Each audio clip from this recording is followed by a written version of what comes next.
بسم اللہ الرحمن الرحیم۔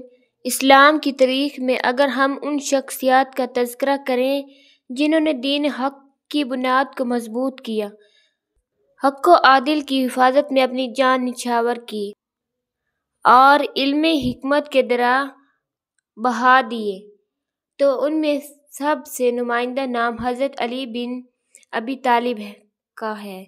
وہ نہ صرف حضور اکرم کے چچا زاد بھائی تھے بلکہ اسلام کے اولین ایمان لانے والے میں سے تھے۔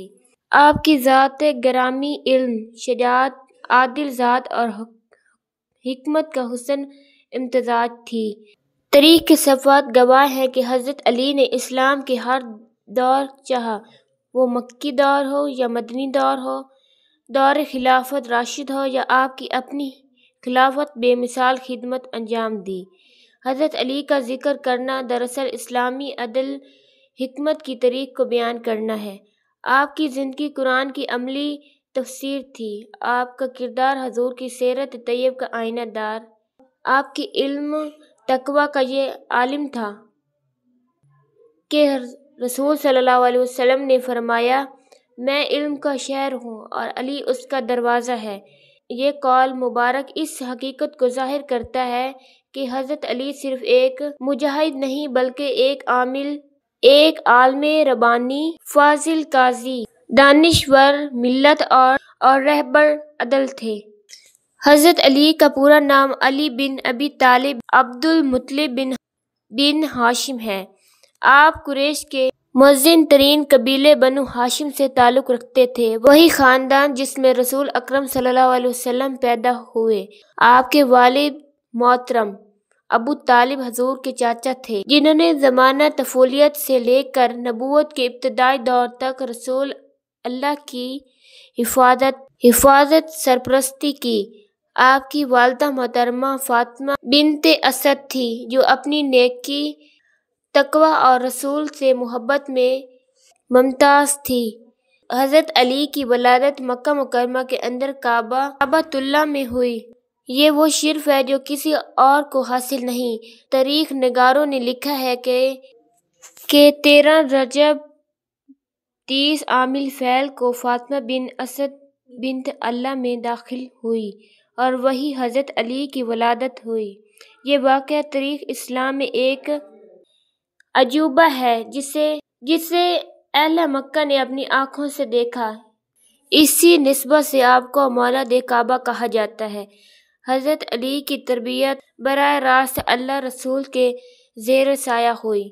قحط کے زمانے میں جب ابو طالب کے گھر کے حالات کمزور تھے تو رسول اللہ صلی اللہ علیہ وسلم نے اپنی محبت شفقت سے علی کو اپنے گھر لے لیا تاکہ ان پر بوجھ کم ہو۔ یوں ہی حضرت علی نے بچپن ہی سے حضور کی صحبت میں پرورش پائی اور اخلاق، کردار اور معرفت الہی کے اعلیٰ اصولوں سے آشنا ہوئے۔ آپ خود فرمایا کرتے تھے، میں رسول خدا کے پیچھے چلتا تھا جیسے اونٹ کا بچہ اپنی ماں کے پیچھے۔ حضرت علی بچپن ہی سے ذہین، سنجیدہ اور حقیقت شناس تھے۔ آپ نے کبھی بتوں کے آگے سر نہیں جھکایا، نہ کبھی جہالت کے میل کچیل میں حصہ لیا۔ آپ کی طبیعت پاکیزگی، علم، دوستی اور غور و فکر سے مسرور تھی۔ حضور صلی اللہ علیہ وسلم کی قربت نے آپ کی شخصیت کو نکھارا اور نور ایمان سے منور کیا۔ حضرت علی نے محض 10 سال کی عمر میں اسلام قبول کیا۔ یہاں سب سے پہلے ایمان لانے والوں میں سے شمار ہوتے ہیں۔ جب رسول اللہ پر پہلی وحی نازل ہوئی اور آپ نے دعوت اسلام خفیہ طور پر شروع کی تو سب سے پہلے حضرت خدیجہ پھر حضرت علی نے تصدیق کی۔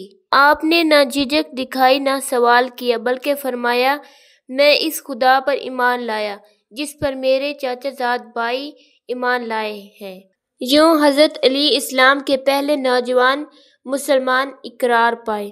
اسلام کے ابتدائی دور میں جب مکہ کے کافر نے مسلمانوں پر ظلم پرستی کے پہاڑ توڑے، تب بھی حضرت علی ہمیشہ رسول اکرم کے ساتھ ڈٹے رہے۔